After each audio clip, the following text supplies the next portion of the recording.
Here you can see what the Sangha is writing on their website recently, complaining that all the animals disappeared and all the trees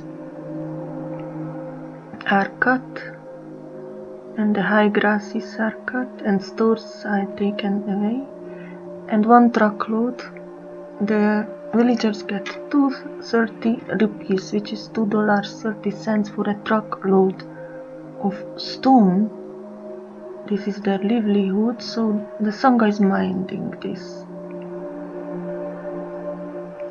And here you can read about ecosystem and pristine lake and swamps and marshes. I will show in the moment what is the truth about this. But important is to see this. Here you see of contaminating the stream flowing into the sacred lake. No less than 7 times monks prevented attempts of deforestation of pristine and significant Halkhorian Sao and Chisao, blah blah blah. So about the sacred lake, I would like to say something.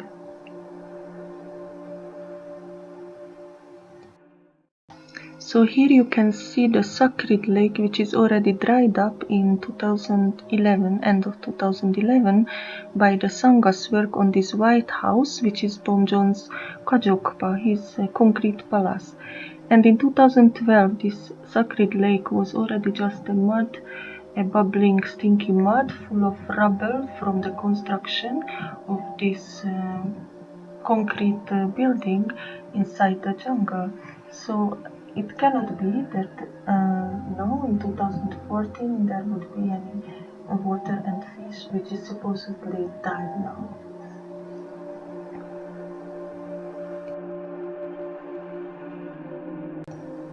And look at this petition and look at the photo where they are using psychological manipulation, showing you the dry and the grassy land.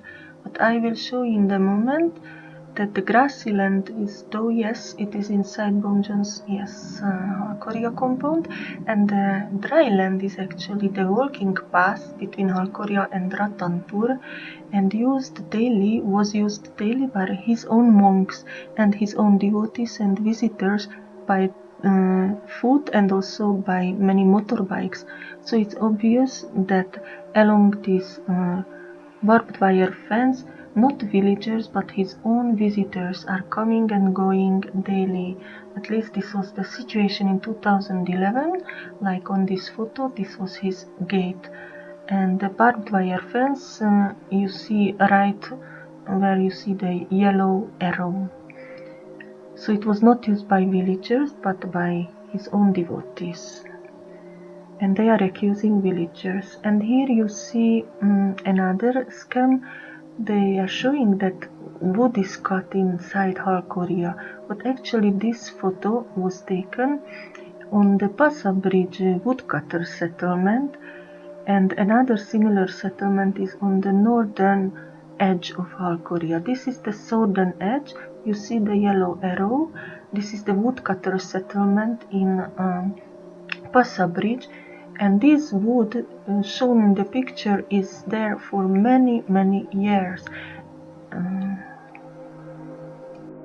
This lotus petal formed jungle in the middle is Halkhoria, and its southern edge you see on the bottom the two rivers meeting.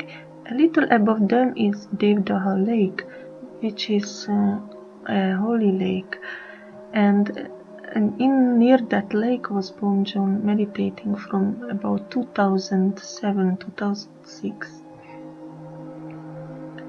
And so here is 2001, when Bomjon was still not there.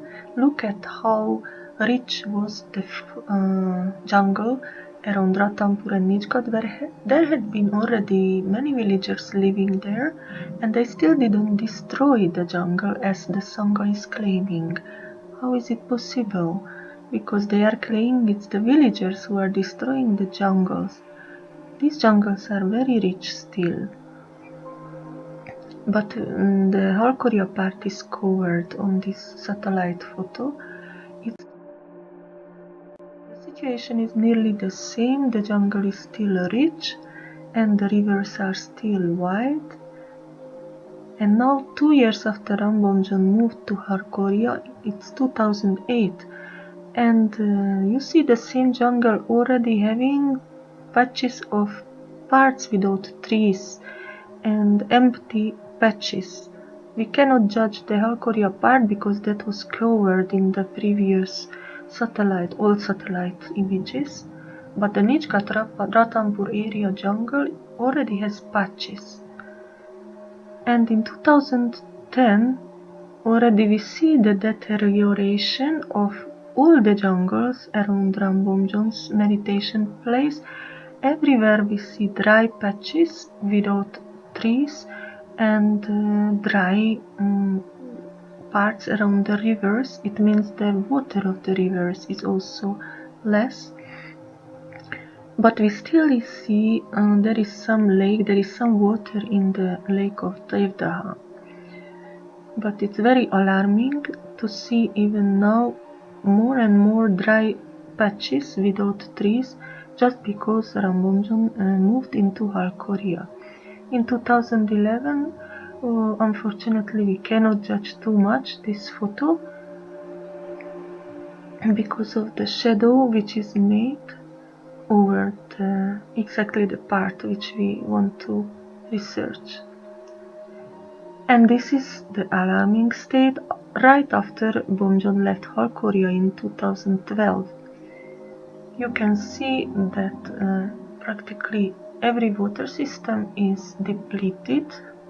The lakes, the rivers, though this image is of bad quality, but in the next images, this is now November 2012, we cannot recognize well in this picture quality, but it doesn't look good.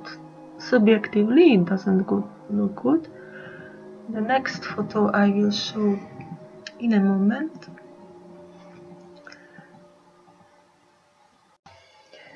And this picture is from 2013 with the Devdaha lake having already a sandy tone, same like the riverbed. And we see many pathways already. And this is from 2001 when Bomjon was still a child and didn't come to Halkhoria. Look at the denseness of the forest. Look at the rivers, how full are they and how healthy. This picture will never again be seen after Bomjon moves inside. And the Halkhoria part is not visible. This part on the right is the Ratampuri Nijgat jungle. This is the same height. And now look at the same jungle on the right. There are patches of dry land. There are many little pathways, and all just because 2008 was already present Bomjon there in the Halkhoria, and a huge amount of people arrived to visit him with motorbikes and cars and tractors, and so they were also cutting trees and building houses for him and for his devotees. The life became very alive after he moved inside. Now this is the Devdaha lake, shockingly losing its water in 2010, which is the golden age of Bomjon's stay in Halkhoria. There is not anymore that deep black water seen in the Devdaha lake, but we see pathways inside the bottom of the lake, which means that the lake itself is drying and it's marshy and swampy. We see green paths in the lake already. This picture from 2011 doesn't give us too much information, but I included it.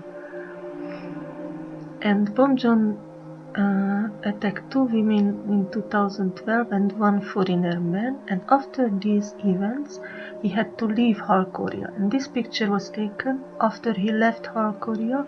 What did he leave behind himself? The Kajukpa was still there. Other buildings had been destroyed by the police, but look at the Kajukpa is the white building in the middle of the jungle. And the Divdaha lake is dry totally. In this situation, he left and his Sangha left Halkhoria. And his lake near the Kajukpa is also dry. But he left a heritage of a lot of pathways and roads inside the jungle. And now let's jump back in time. This is how it looked in 2011 when I made this photo with a borrowed camera. And this is how it looks in 2012 when thousands of people are trotting already the riverbed and the jungle and no grass anymore anywhere. It's a very obvious picture. Such patches of land had been burnt out to make places for tents and houses inside Halkhoria by the monks and the very devotees of Rambonjon. So it's not by the villagers. And this is a big tent of Mahaparanidhana in 2011 for which we had to cut the grass with sickles. All the residents of Halkhoria, including myself, were cutting the grass of the riverbed to make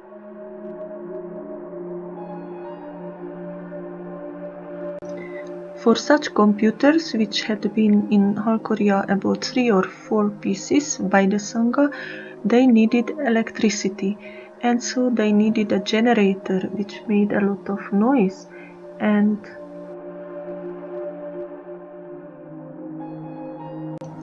such houses had been built in Halkhoria dozens.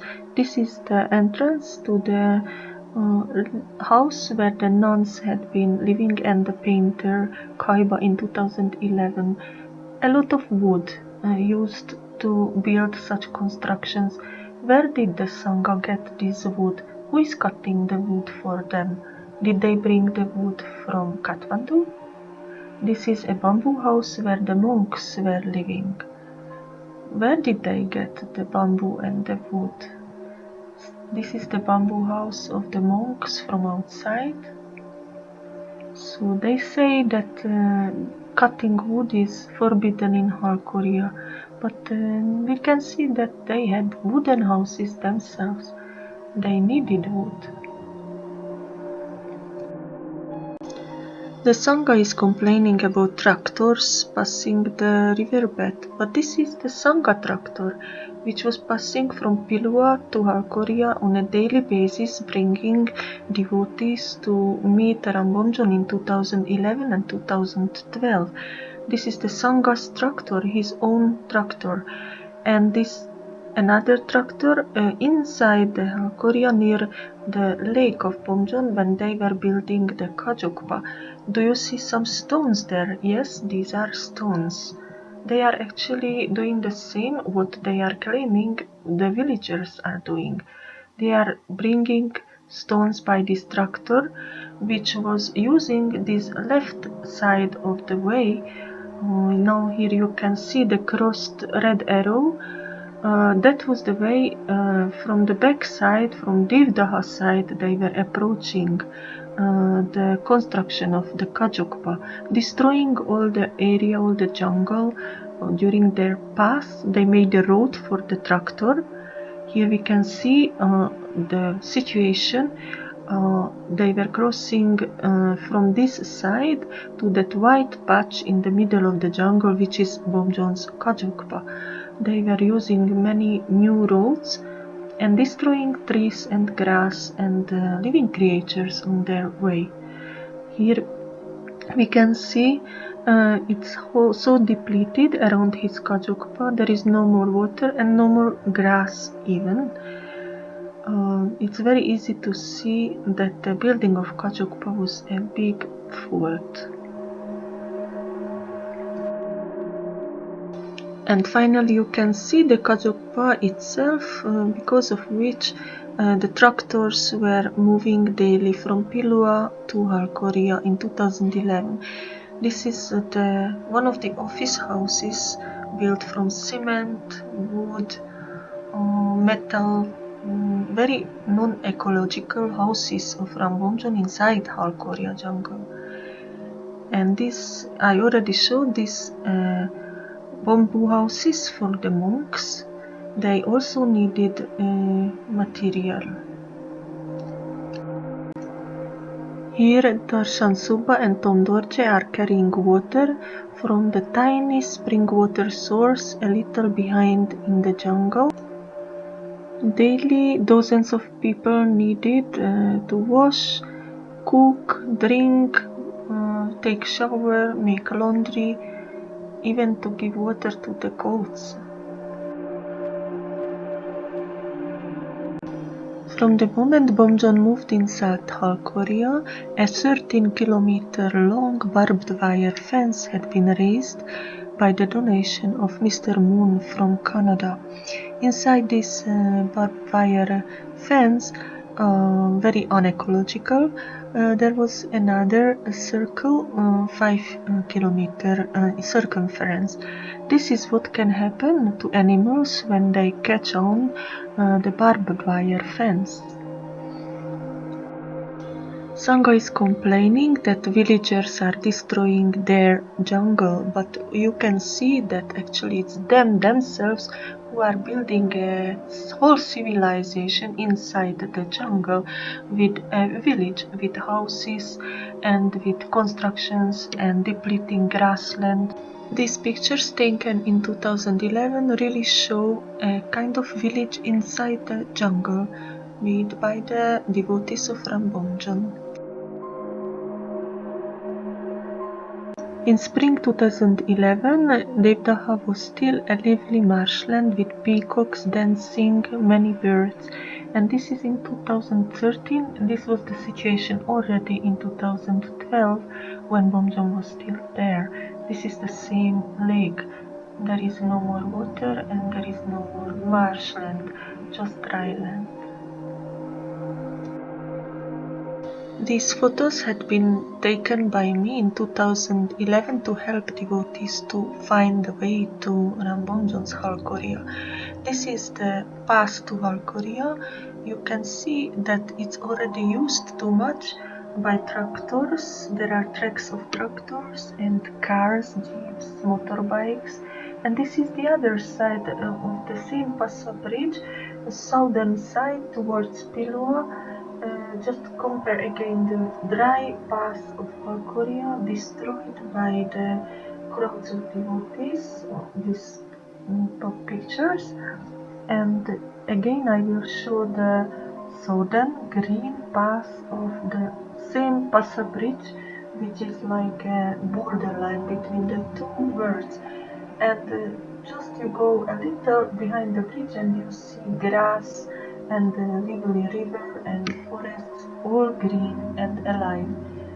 And even if there is Pilua behind this grassland, but here way to Halkhoria is very dry and very ugly and muddy.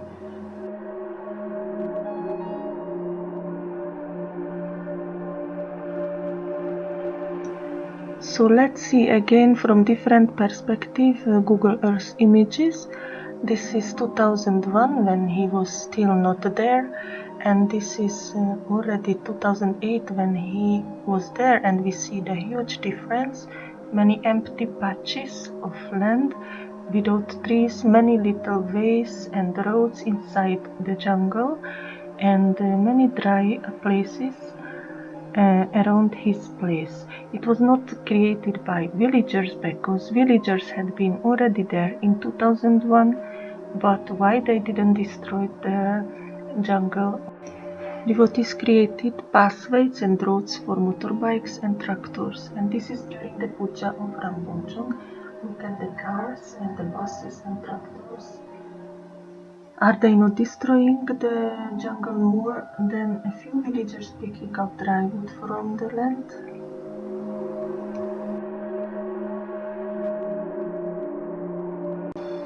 Now we should watch this lake, how it changed from 2008 to 2010. Only 2 years of bomb zones stayed there, and many pathways and the white strip at the settlement of Halkhoria, and the lake of Bden-Pa is no more deep. It is just a very thin marshland with even grass overgrowing and pathways inside it. And this is the end. The end.